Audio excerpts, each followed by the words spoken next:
Hello friends, welcome again to Dhanmantra channel.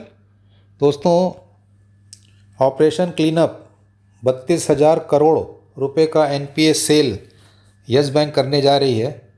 और board of director जो हैं यस बैंक के, उन लोगों ने इसको अप्रूव भी कर दिया है।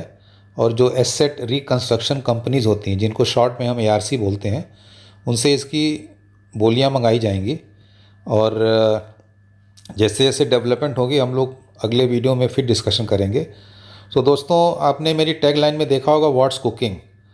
दोस्तों, यस बैंक ने तो एक ज़बरदस्त टीम भी बनाई थी वसूली करने के लिए, लेकिन आपने देखा होगा कि एक सेंस ऑफ अर्जेंसी दिख रहा है यस बैंक में।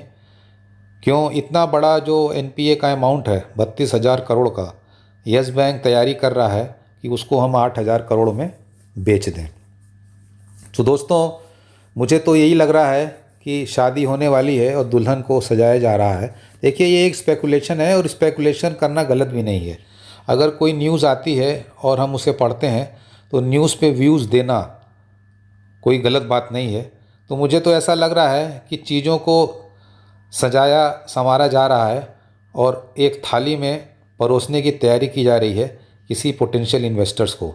देखिए, अगर आप सब कुछ क्लीन अप कर देते हैं और किसी पोटेंशियल इन्वेस्टर को अगर आप यस बैंक को ऑफ़र करेंगे भविष्य में, मैं ये नहीं कह रहा हूँ ये चीज़ें कल होंगी, लेकिन इन चीज़ों की महक या बदबू बदबू तो नहीं यूज़ करेंगे, इन चीज़ों की स्मेल जो है इन सब न्यूज़ से निकाला जा सकता है कि यस बैंक को सजाया संवारा जा रहा है, क्लीन अप किया जा रहा है। अभी इन्होंने, आपने देखा होगा कि ब्रांचेस भी जो अनप्रॉफिटेबल ब्रांचेस थी, जहाँ पे डुप्लीकेशन हो रहा था, बड़ी नज़दीक थी, उन्होंने बंद किया।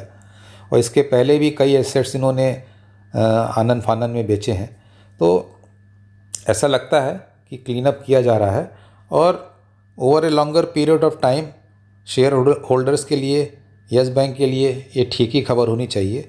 सो we will see as and when further news develop. So दोस्तों, न्यूज़ यही है।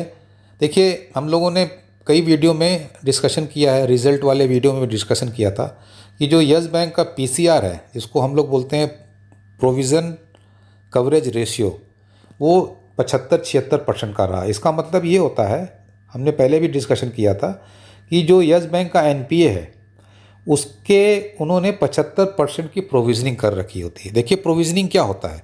प्रोविजनिंग ये होता है, जैसे आप घर में भी लगता है कोई इमरजेंसी में खर्चा होता है और आपने अपनी सैलरी में से 2,000 रुपये निकाल के वहाँ रख दिया, तो उसको बोलते हैं आपने उस अनहोनी चीज़ों के लिए प्रोविजनिंग कर दी। तो यस बैंक क्या करता था? प्रोविजनिंग ज़्यादा करता था, क्योंकि यस बैंक को हमेशा ही लगता था कि जो उसके एनपीए की क्वालिटीज़ हैं, उनकी रिकवरीज जो हैं वो थोड़ा सा टेढ़ी खीर होगी। तो वो जो ऑपरेटिंग प्रॉफिट होता है बैंक का, उसमें से आप क्या करते हैं? प्रोविजनिंग करते रहते हैं। उससे शेयर होल्डर को नुकसान ये होता है कि जब आप ऑपरेटिंग प्रॉफिट से प्रोविजनिंग एनपीएस की करेंगे तो आपकी जो नेट प्रॉफिट है वो कम हो जाती है, जिससे जो शेयर होल्डर हैं उनको जो डिविडेंड के लिए अमाउंट बचता है वो कम बचता है। सो दोस्तों, 32,000 में से करीब 24,500 करोड़ की तो प्रोविजनिंग यस बैंक ने कर दी थी। बाकी जो 8,000 करोड़ की प्रोविजनिंग 7,500 की बाकी थी, वो इनको अभी करनी थी। तो वो आगे जाकर फर्दर बैलेंस शीट में करते, Q3 में करते, Q4 में करते। अब यस बैंक ने क्या डिसाइड किया है कि ये जो 32,000 करोड़ का एनपीए है, इसको 8,000 करोड़ में बेचने की तैयारी कर रहे हैं।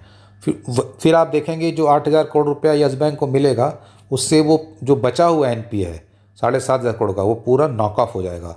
तो एकदम पाक साफ बैलेंस शीट हो जाएगी। अब ये जो 32,000 करोड़ का एनपीए इन्होंने 8,000 करोड़ में बेचने की तैयारी करी है, उसमें से 5,000 करोड़ तो अपफ्रंट आ जाएंगे और बाकी 3,000 करोड़ जो एसेट रिकंस्ट्रक्शन कंपनी है वो इनको धीरे धीरे देगी, और that will be A deferred payment.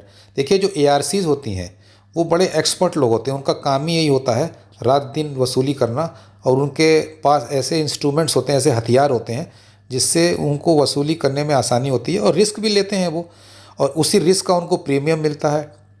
अब उन्हें तो यस बैंक को सिर्फ 8,000 करोड़ देने हैं। अगर उन्होंने 32,000 करोड़ में से 15,000 करोड़ वसूल लिया तो जो 7,000 उन्होंने एक्स्ट्रा वसूला वो यस बैंक को नहीं मिलेंगे, वो उनका प्रॉफिट हो जाएगा। तो वो इस प्रकार का रिस्क लेते हैं। तो उन्हें भविष्य में प्रॉफिट भी मिलता है। सो दोस्तों, ये न्यूज़ थी, तो हमने सोचा कि इसको डिस्कशन कर लिया जाए और let us see, and I hope कि दिस न्यूज़ का जो फाइनल इम्प्लीकेशन होगा वो शेयर होल्डर के फेवर में जाएगा। देखिए, यही सब चीज़ें थी जिसकी वजह से आपको शेयर में देखिए थोड़ा सा दबाव भी दिख रहा था, लेकिन once things are clean up, I think the real value of Yes Bank will emerge, and then we will see what further course it takes place. मुझे तो जो स्मेल आ रही है, जो अभी मैंने आपको डिस्कशन किया है, ये मेरी स्पेकुलेशन ही कह लीजिए या मेरा व्यू कह लीजिए कि एक बड़ी तैयारी चल रही है सब कुछ साफ़ सुथरा करके इसको अच्छे इन्वेस्टर को देने की। सो दोस्तों, all the best for today, keep well, keep safe, thank you, have a good day, जय हिंद।